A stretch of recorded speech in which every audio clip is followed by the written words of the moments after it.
Début de la cérémonie. Allocution de M. Gaël Barbotin, premier adjoint au maire, délégué aux affaires militaires et patriotiques.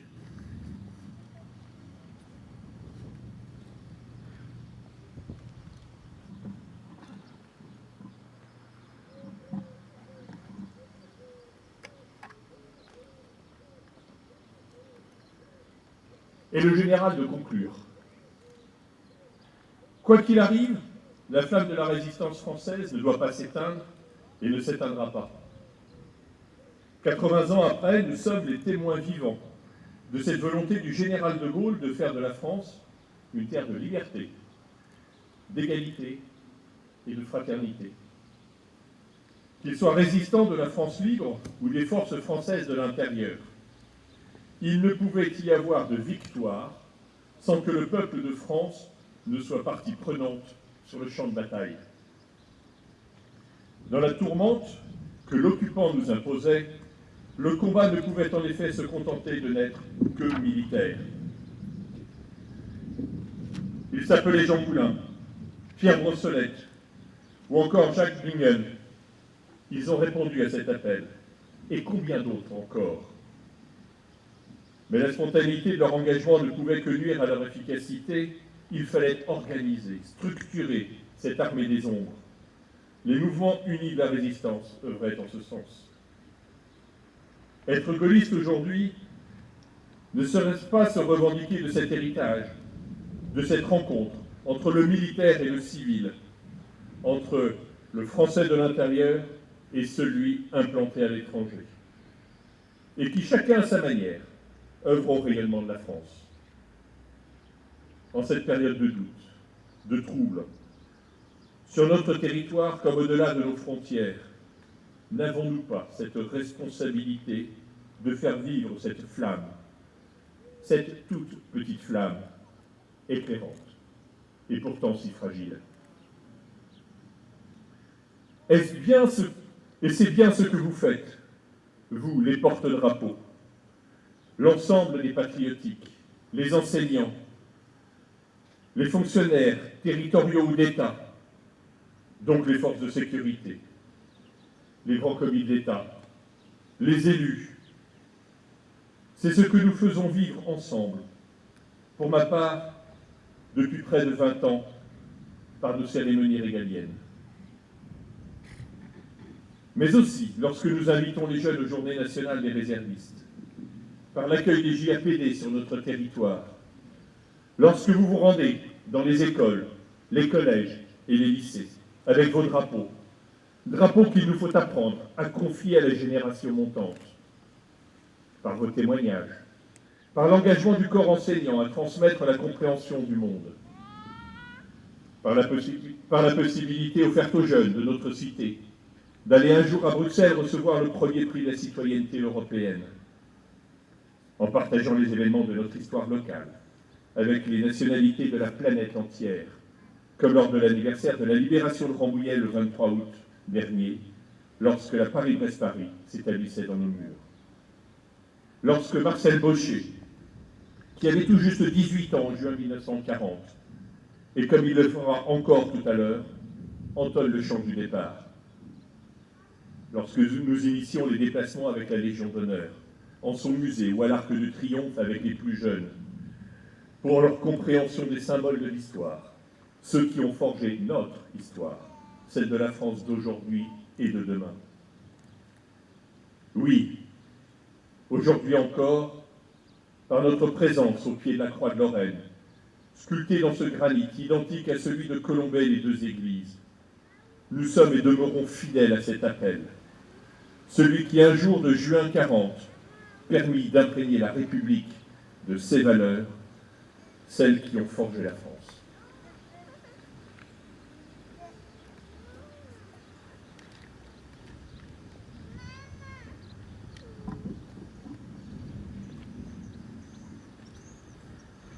Allocution à vocation historique de M. Marc Robert, maire de Rambouillet.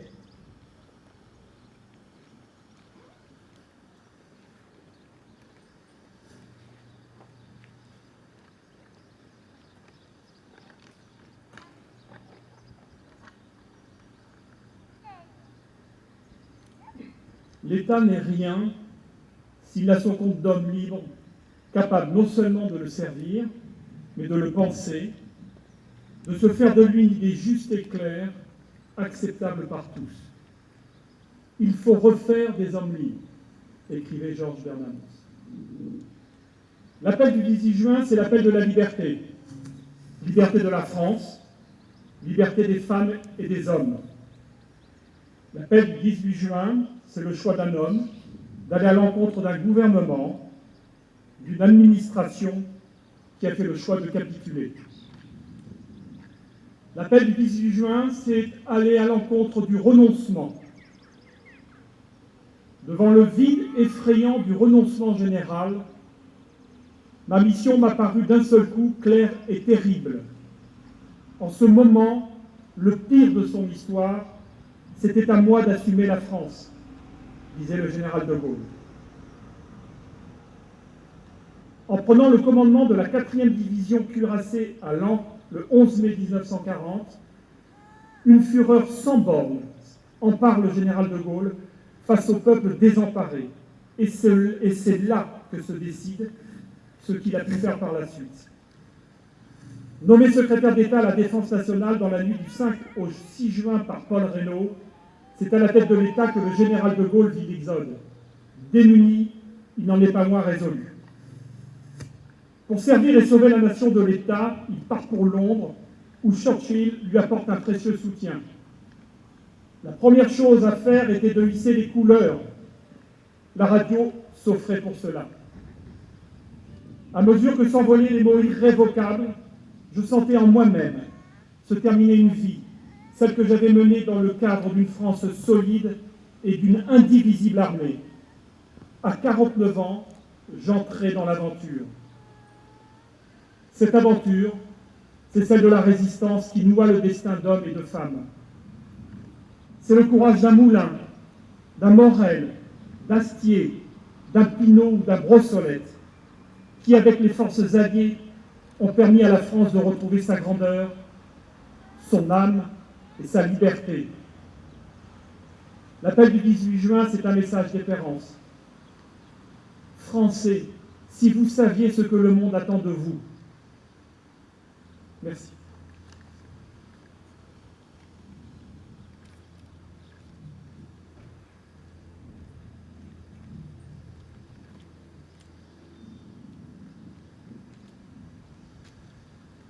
Pour les drapeaux hauts.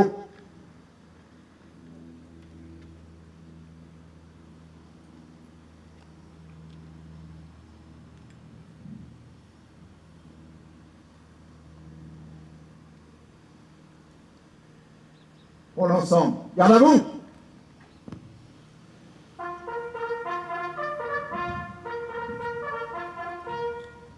Attention pour les couleurs. Envoyez.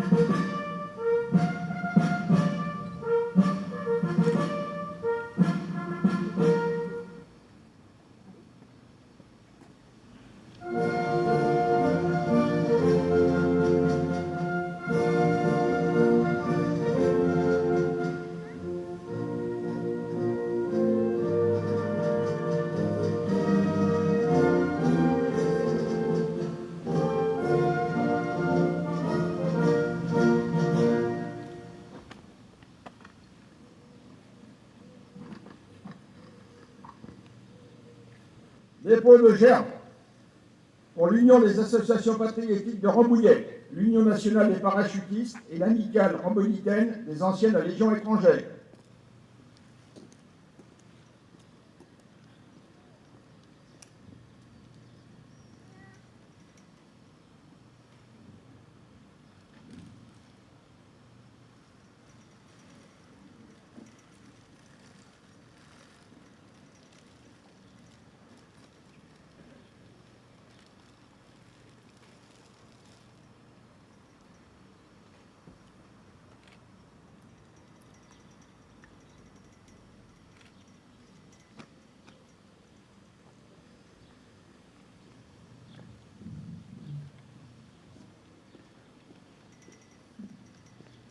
Monsieur Marc Robert, maire de Rambouillet, président de la communauté d'agglomération Rambouillet Territoire et la municipalité.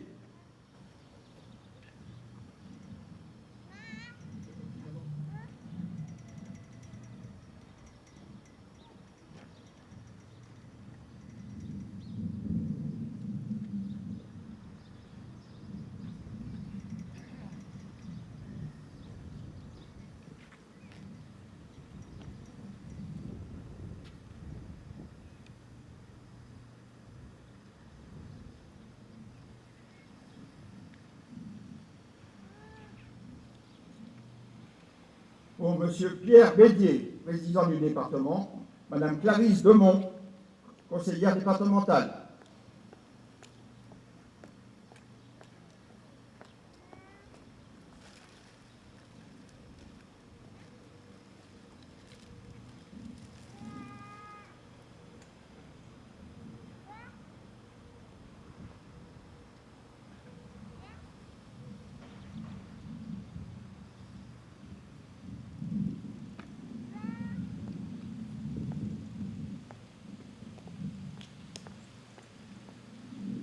Pour Madame Valérie Pécresse, présidente du conseil régional, Monsieur Gaël Barbotin, conseiller régional.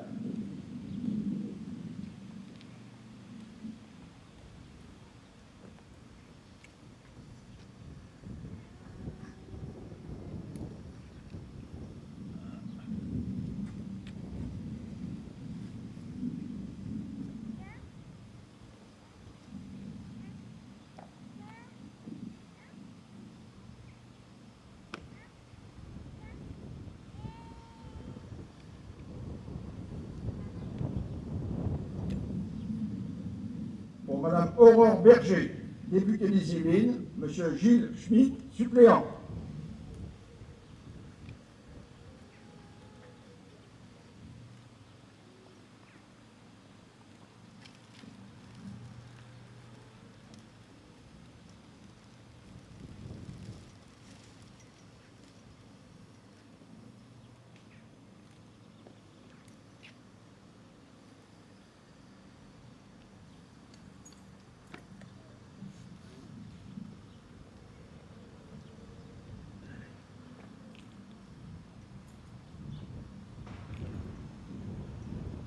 Pour Monsieur Gérard Larcher, président du Sénat, Monsieur Jacques Piquet, adjoint au maire de Rambouillet.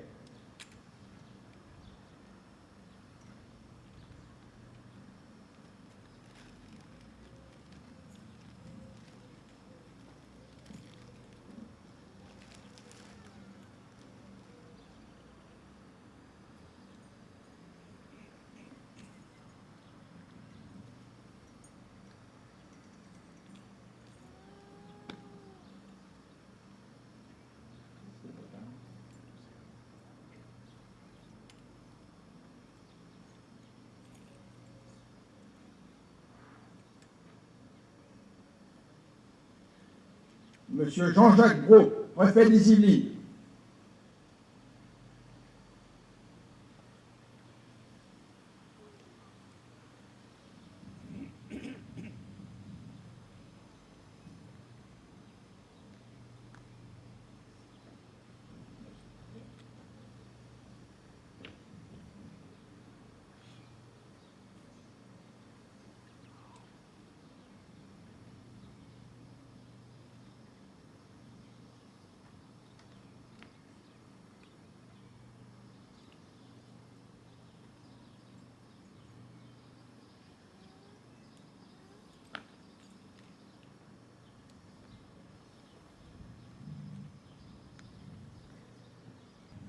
Aux morts.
Roméo Malcayo. Marchons, marchons, 15 ans un peu, à voir nos sillons. Pour l'ensemble, repos. Repos. Vous asseoir.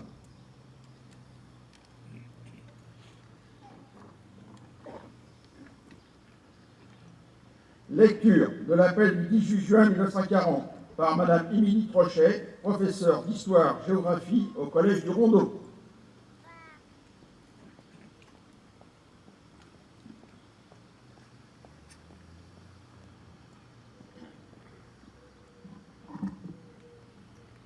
Texte de l'appel du 18 juin 1940.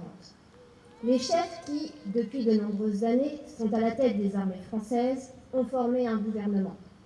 Ce gouvernement, alléguant la défaite de nos armées, s'est mis en rapport avec l'ennemi pour cesser le combat.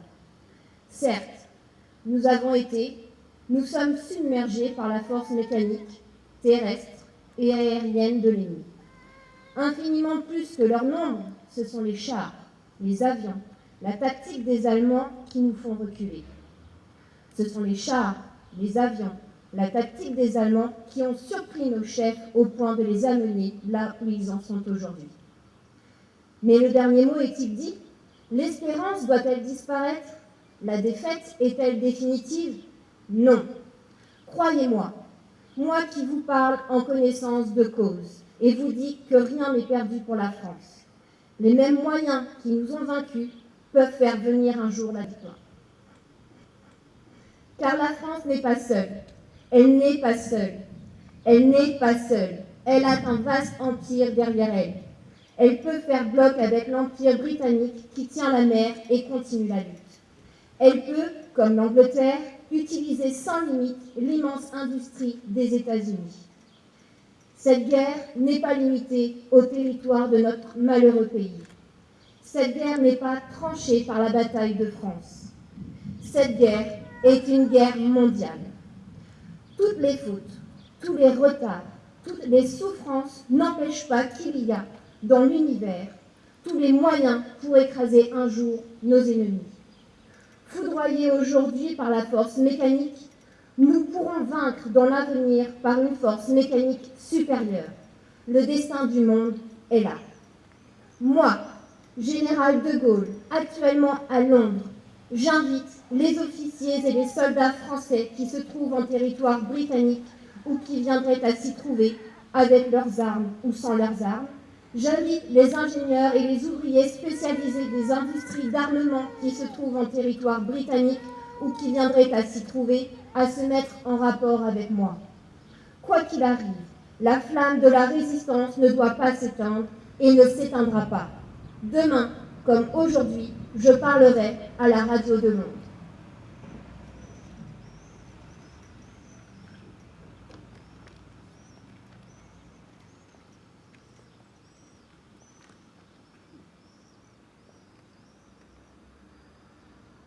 Lecture du message ministériel par M. Jean-Jacques Brault, préfet des Yvelines.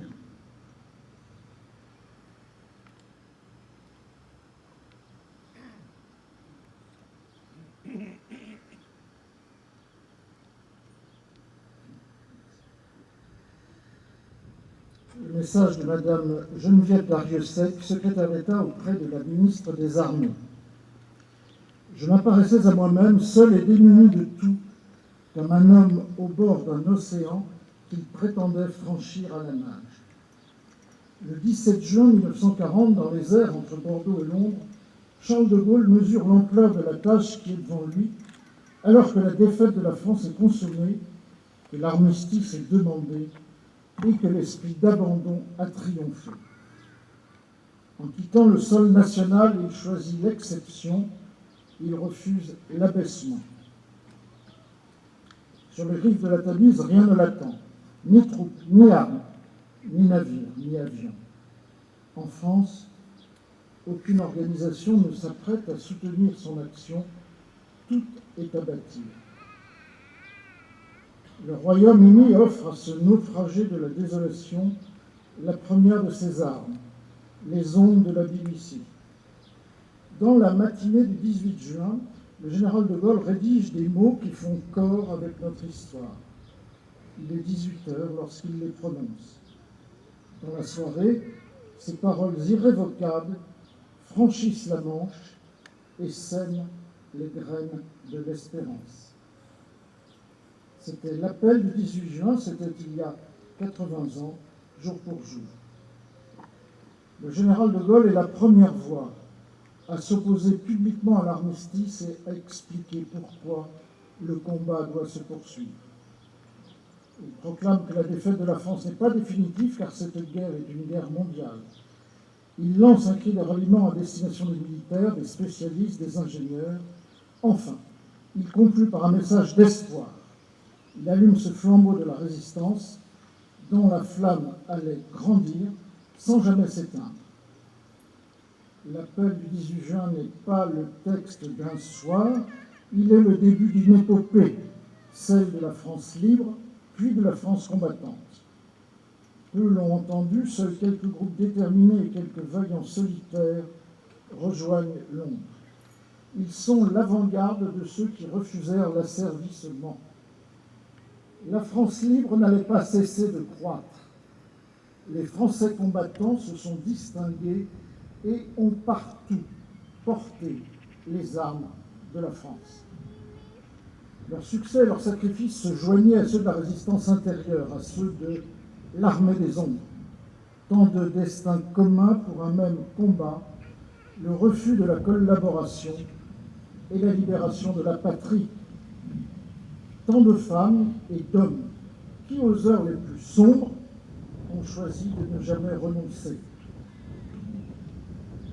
De Gaulle n'entendait pas seulement remettre des Français dans la guerre, mais bien y maintenir la France.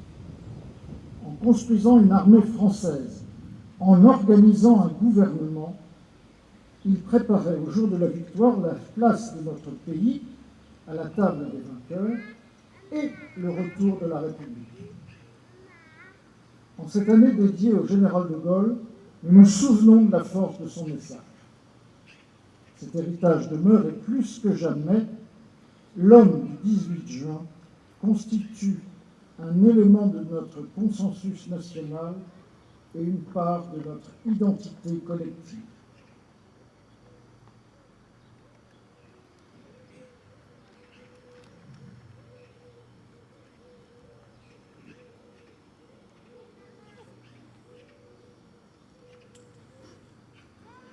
Je demande aux autorités et aux représentants des forces de sécurité de bien vouloir saluer les porte-drapeaux et les délégations dans le respect des gestes barrières.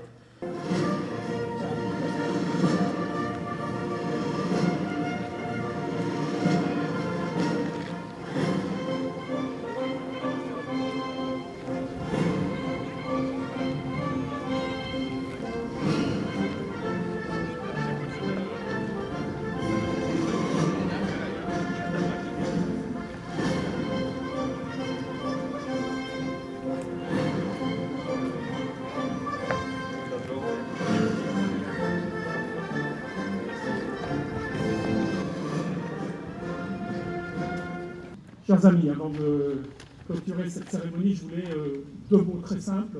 Remercier bien sûr les porte-drapeaux qui encore sont présents et en nombre. Et j'espère de tout cœur qu'on vous verra encore de très nombreuses années ici, sur cette place, mais également sur la place du Monument aux Morts ou au Monument américain. Et pour terminer, parce que j'avais dit que j'étais très court, vous remercier tous, habitants, citoyens de Rambouillet, pour votre présence habituelle et je sais très motivée pour nous accompagner sur cette cérémonie. La République nous appelle, sachons vaincre ou sachons périr. Un Français doit vivre pour elle, un Français doit mourir. Un Français doit vivre pour elle, un Français doit mourir. La République nous appelle, sachons vaincre ou sachons périr. Un Français doit vivre pour elle, un Français doit mourir. Un Français doit vivre